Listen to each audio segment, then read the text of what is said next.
The second thing that Hezekiah did was he invited everyone to come worship. He didn't just clean it out for himself. He invited all the people. Now, Hezekiah sent word to all Israel and Judah. He also wrote letters to Ephraim and Manasseh that they should come to the house of the Lord in Jerusalem and celebrate the Passover to the Lord God of Israel. And so couriers went through all of Israel and Judah. So he wasn't just sending it out to the people in his own kingdom of Judah. Notice that he is also sending them to the northern kingdom, to Israel. These people who had just years before attacked his own people, they'd attacked Judah. There was this big chasm between the northern kingdom of Israel and Judah. And Hezekiah is trying to bridge that by reaching out to them and inviting them as well. Come to Jerusalem and serve the Lord. Renew your souls. Restore your relationship with God. Okay, he's trying to be a bridge, and that's something that I have tried to do on this podcast is to reach out to the people that attack me and to show them the love of Christ. I see so many of you do the same thing. Every once in a while, we'll get trolls in the comments, and you guys are the most wonderful people. I will see you saying nice things and praying for people, and I love it. I love it. You guys are amazing. So anyway, the couriers went through all Israel and Judah with the letters from the hand of the king and his princes, even according to the command of the king, saying, "Sons of Israel, return to the Lord God of Abraham, Isaac, and Israel, that he may return to those of you who escaped and are left from the hand of the kings of Assyria. Do not be like your fathers and your brothers who are untrue to the Lord God and their fathers, so that he made them an object of horror, just as you see now. Do not be stubborn like them. Yield to the Lord. Enter his sanctuary, which he has consecrated, and serve the Lord forever." Okay? So he's inviting everyone. He says that if you return to the Lord, your brothers and your sons will find compassion in the presence, because a lot of them had been taken captive and exiled into Assyria. And so he's saying, if you return to the Lord, God will free all of these other people. The Lord your God is gracious and compassionate. He will not turn his face away from you if you return to him. And so the couriers passed from city to city through the country of Ephraim and Manasseh as far as Zebulun. Okay, but what happened when they went to some of these places? They laughed at them with scorn and mocked them.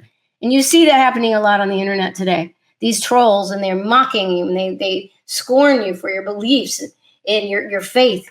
So, but Hezekiah did not let that stop him. He continued. He says, nevertheless, some of the men did humble themselves and come to Jerusalem. And the hand of God was also on Judah. And they had one heart to do what the king and the princes commanded by the word of the Lord. So it's just so wonderful. I love how Hezekiah was trying to bridge this divide.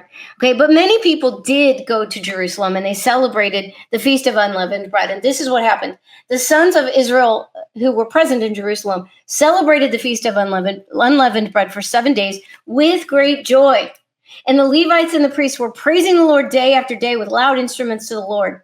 And Hezekiah spoke encouragingly to all the Levites who showed good insight into the things of the Lord. And so they ate for the appointed 7 days, sacrificing peace offerings, giving thanks to the Lord God of their fathers. And then after 7 days, the whole assembly decided to celebrate the feast for another 7 days.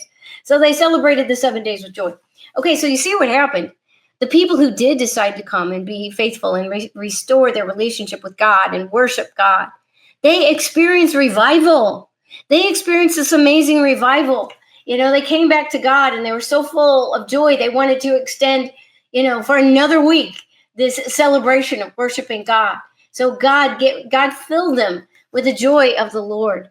Okay, so Hezekiah didn't just clean out his own temple. He encouraged the others to worship. And because he did this, even though he was mocked by a lot of the people, and the people who mocked him, that's a Sennacherib spirit, right?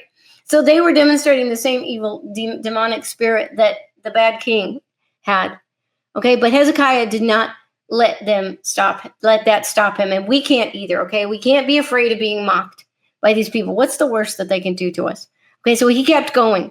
And the people who came and worshiped the Lord, when they did that, they came back into relationship with God. They were spiritually renewed. They were filled with joy. They experienced revival. And so many of us are praying for revival. And so we need to be willing to do the same thing to restore our relationship with God. And so when it comes to spiritual warfare, I'm talking about the Sennacherib spirit, okay?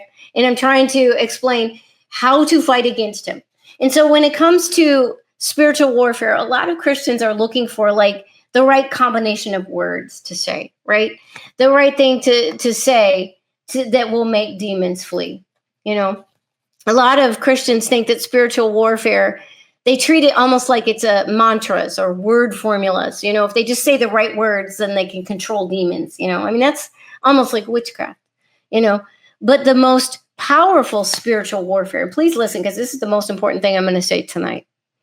The most powerful spiritual warfare is to be right with God. The closer you are to Jesus, the more victory you are going to have over the enemy, over all kinds of demons, okay? All the words in the world, no matter what order you put them in, is not going to help you if you're not right with God. If you have unconfessed sin in your life, if you are entertaining sin in your life and you are not seeking Jesus with your whole heart and you are not committed and submitted and surrendered to Jesus and to his plan and his will for your life and into purity, okay? So I'm not going to give you a combination of words to say tonight. I'm going to encourage all of us to draw near to God and seek him as hard as we can.